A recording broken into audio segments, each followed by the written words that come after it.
What's going on, everyone? Welcome back. Today, we've got another live fantasy football mock draft for you back on ESPN with a 12-team full PPR mock where we will be drafting 6th overall, so should be pretty interesting.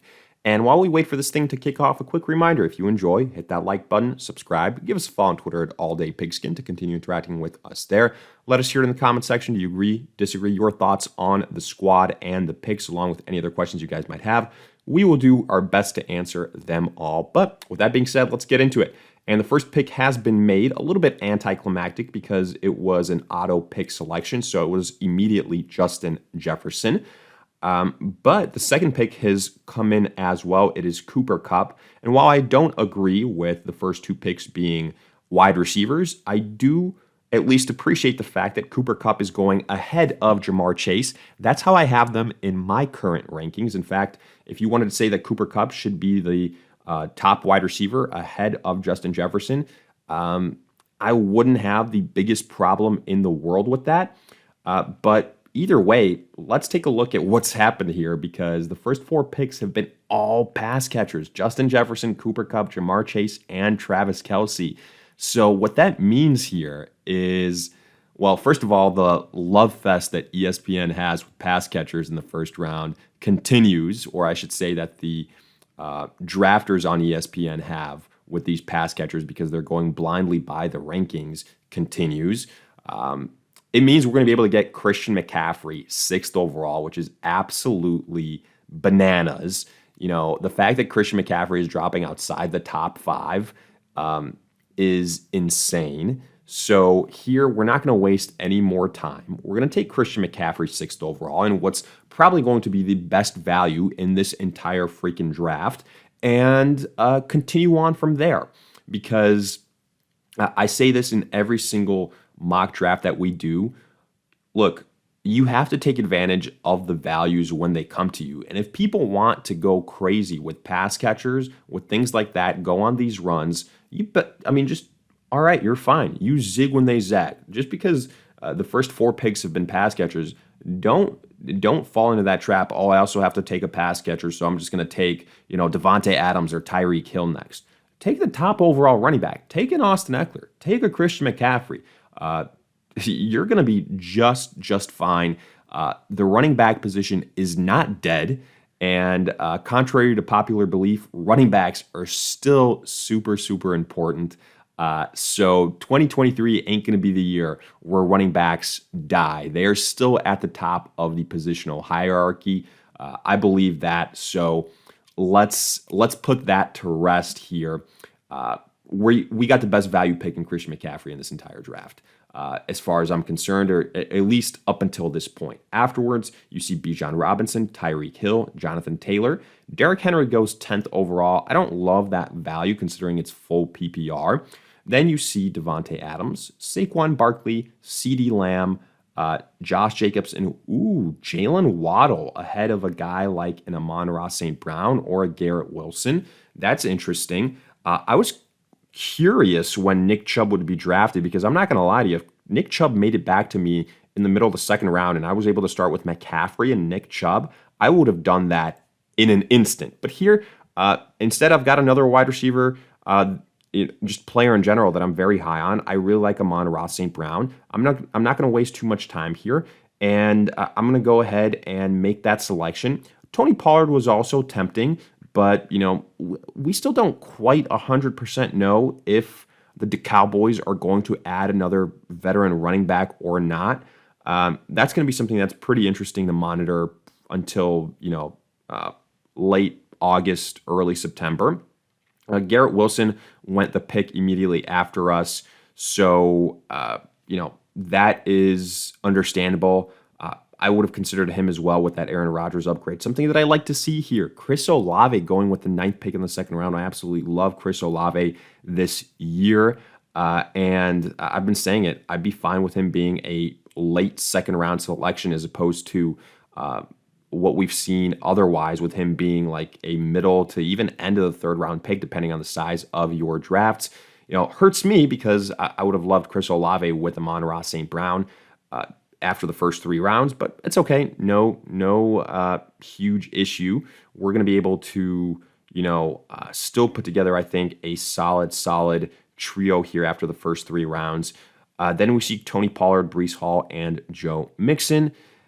So nothing super crazy so far. Travis Etienne. Let's see if some of these people start to take quarterbacks here, because usually this has been the trend. Early third round, quarterbacks start to go.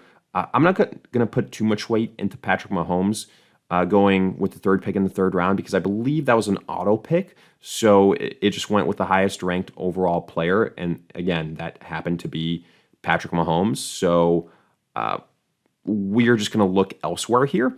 And the last 2 picks were T. Higgins, DK Metcalf. I don't care if Josh Allen and Jalen Hurts are the highest ranked players here. I'm not going in that direction. Instead, let's see what we have to work with here. I'm looking at some of these names. I'm going to look at the running back position. I don't love Jahmyr Gibbs. I don't love a lot of these guys. So I'm going to look at wide receiver instead.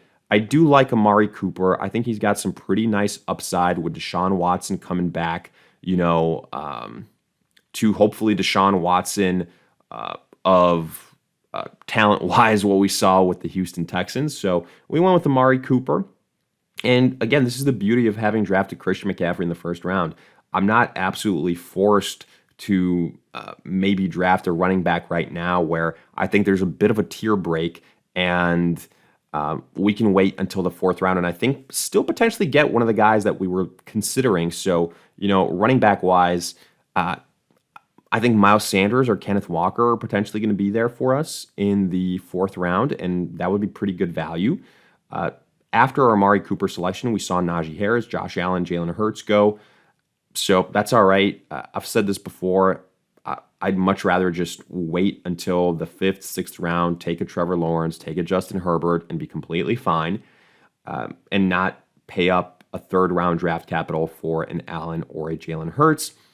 Then we see Devonta Smith, Joe Burrow going with the 11th pick in the 3rd round. I think it's way too early.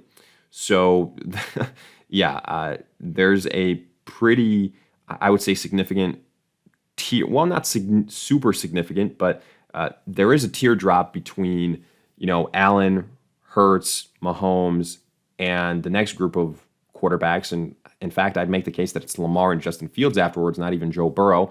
So that's my 2 cents on that.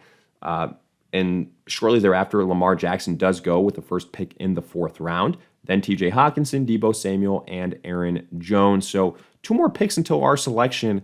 And right now, if we end up with, one of the running backs that I mentioned before, I wouldn't be too upset. Wide receiver wise, Keenan Allen is still there. I think that's a really good value pick. I mean, we're talking full PPR. So that's something to consider. Right now, it's probably between Keenan Allen and those running backs that we were looking at. Of course, Keenan Allen gets selected here. Not the end of the world.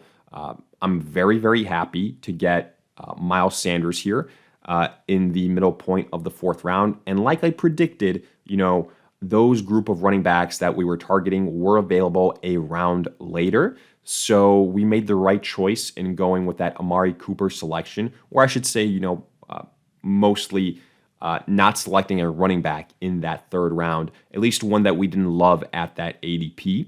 So yeah, we get Sanders, who I'm a big fan of, but we're able to get him a round later. And that's one of the things about the fantasy football draft.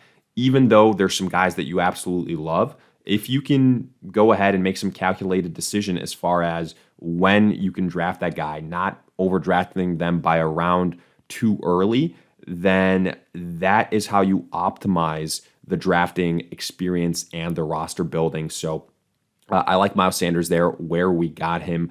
Now, I imagine I'm looking at all the positions here. We're going to see, a little bit of a running back run, and then some of the top wide receiver names. I think guys like a DJ Moore, Calvin Ridley, maybe Terry McLaurin. Maybe there's going to be a tight end or 2 in there. But that would be my prediction at this point in time. DeAndre Hopkins went, Dameon Pierce, DJ Moore. So, yeah, Dameon Pierce was one of those other top name running backs that was left, or at least the highest ranked guy. DJ Moore was selected, Terry McLaurin. So Yeah, the big name wide receivers, at least the ones that are still left, are being selected like we predicted. Justin Fields just got drafted. And again, Justin Fields with the first pick in the first round, I would much rather do that than select Patrick Mahomes with one of the early picks in the third round, especially when you consider the rushing upside of Justin Fields and what that means fantasy football wise. So there's 3 more picks until we're on the board. George Kittle just got selected. A little bit of a bummer. Would have liked to get George Kittle, but it's okay. We're on the clock here, and Calvin Ridley's still there. I think that's an incredible value at this point in time. I'm very high on Calvin Ridley. So, yeah, he's going to be the selection here, folks, for us. And, yeah, guess what? Just because we didn't go a wide receiver in the first round, this thing's still turning out pretty well. I mean, we got Amon-Ra, Amari Cooper, and Calvin Ridley. Our running backs, Christian McCaffrey, Miles Sanders. And if we can get lucky here in the 6th round, we can get somebody like a, Alvin Kamara. But that's a conversation for a little bit later. I don't want to start looking too ahead of ourselves here. Let's look at some of the tight ends. Look at some of the quarterbacks here as well now. Dallas Goedert, Kyle Pitts, and then, in my opinion, there's a huge tier break afterwards. Quarterbacks, I think Lawrence and Herbert are the top guys that are still left, correct? So here we're going to have a decision to make in the 6th round in regards to what we do. Do we go with an Alvin Kamara? Do we go with one of the top quarterbacks that are still left?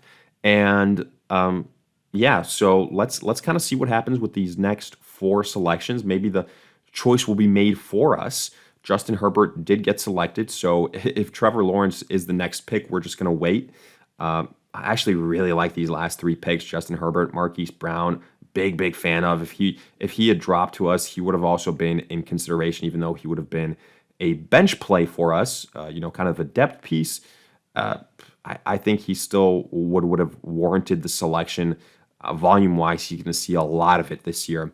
Alexander Mattison also, right now the top running back for the Vikings. So that is pretty valuable. Here, I probably will go the quarterback route. I'm going to go Trevor Lawrence, 6th round selection. The other guy is Kyle Pitts that I could go with. There's just so many people on auto pick that I know that whoever I go with, the other guy isn't going to be available. But all right, let's go with Kyle Pitts. I know that Trevor Lawrence is going to get selected, but again, the quarterback position is so much deeper than the tight end position, in my personal opinion, that we'll be all right. Yeah, I mean, there goes Trevor Lawrence. It's not a real shock or anything like that. So we can continue to wait now on the quarterback position. There's some later round guys that I really like. So we are in no worries here, and we can continue to build out the squad. So looking at the wide receiver position, if anything super intriguing is still left here. Kind of scanning the top names. Let's look at running back. Ooh, I think Alvin Kamara is still there. Wow. Alvin Kamara is the pick by far here. Yeah, absolutely crazy. He shouldn't be ranked this low here on ESPN. I know he's potentially facing a suspension, but folks, Christian McCaffrey and Miles Sanders, and then Alvin Kamara potentially coming back after a suspension. I really like this team, honestly. And we can, we're experienced enough where we can find a quarterback filler here and be just fine. So let's see what we can do here in the 8th round and then potentially kind of wrap this thing up, because a lot of people have gone on auto pick, but to be fair, not a lot of craziness has happened. It's not like there's been a run on defenses or kickers or something like that. The top guys are being selected. Ooh, Alan Lazard with the first pick in the 8th round. I like that selection. I think it's a savvy pick right there. Let's see if our guy Aaron Rodgers is going to be there for us in the 8th round. Out of all the quarterbacks that are still left at this point in time, I think he has the highest upside. I've been on record saying that I think he is going to bounce back big time this year. So I really like that potential selection for us. We need a quarterback, and 8th round, we've waited, we've been patient. So let's see what we can do here. Wide receiver, I also really do like Jordan Addison, but let's get Aaron Rodgers here to round out the squad. We got Aaron Rodgers, Christian McCaffrey, just reading it for you, Miles Sanders, Amon-Ra, Amari Cooper, Kyle Pitts, Calvin Ridley, and then Alvin Kamara on the bench. Maybe we'll make one last pick to get some more depth to see what's available to us in the 9th round. But folks, I got to be honest with you. I think this is like a B plus type of roster. I think it probably hinges on if we are correct on Aaron Rodgers and if he bounces back to the abilities that we know that he has. But I think the Jets' offensive roster is in a lot better of a position than what the Green Bay Packers had last year. So I feel pretty good about that. But then otherwise, I mean, we've got a top tier running back in McCaffrey. We've got a top 10 wide receiver in Amon-Ra. We've got, a lot of guys with high upside and proven ability. I mean, Calvin Ridley, proven ability. Alvin Kamara, proven ability. I think we've got some potential breakouts as well in Miles Sanders and Calvin Ridley. Kyle Pitts in that category as well. So I like that situation for us. Running back wise, Samaje Perine here would be a nice little target. Wide receiver wise, let's see what we're looking at. If Jordan Addison is there, he's probably going to be my pick because, again, another high upside guy for me. Rookie opposite Justin Jefferson, big fan of. So, yeah, that kind of rounds out this roster. Let me know if you guys agree or disagree with me on the upside of it and on that grade. Otherwise, hopefully you enjoyed. If you did, hit that like button, subscribe, give us a follow on Twitter at AllDayPigskin to continue interacting with us there. But in the meantime, we'll see you guys in future videos.